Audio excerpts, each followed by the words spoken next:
संजय नगर येथील हमाल नेते बाळासाहेब बंडगर यांचा नातू वेदांत बंडगर वय 14 याचा काल गुरुवारी सायंकाळी डोळ्यात गोळी झाडून निर्घृण खून करण्यात आलाय।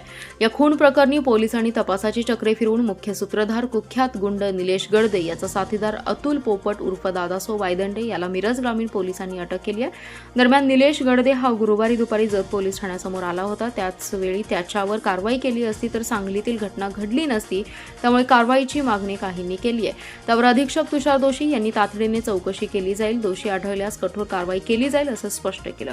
खुनातील मुख्य सूत्रधार निलेश गडदे हा साथीदारांसह अद्याप पसार असून त्याचा शोध सुरू असल्याचंही पोलिसांनी सांगितले।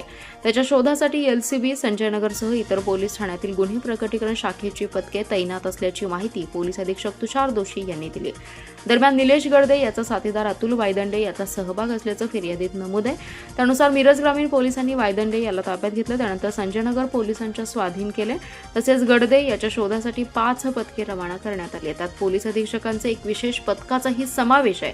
लवकरच त्याच्या मुसक्या आवळल्या जातील असं अधीक्षक दोशी यांनी सांगितलं। कुपवाडमधील राष्ट्रवादीचा युवक जिल्हा उपाध्यक्ष दत्ता पाटोळे यांचा जुलै 2020 मध्ये निर्घृण खून करण्यात आला होता। या खुनातील मुख्य संशयित निलेश गडदे हा कारागृहात होता। त्यावेळी संशयित अतुल वायदंडे हा देखील खुनाच्या आरोपाखाली कारागृहात होता। त्या ठिकाणी दोघांची ओळख झाल्याचं पोलिसांनी सांगितलं। खंडेराजुरी लग्नाच्या मिरवणुकीत एकमेकांना धक्का लागल्याच्या कारणातून एकाचा खून झाला होता। त्यात अतुल वायदंडे याचा सहभाग होता। यापूर्वी त्याच्यावर गंभीर गुन्हे दाखल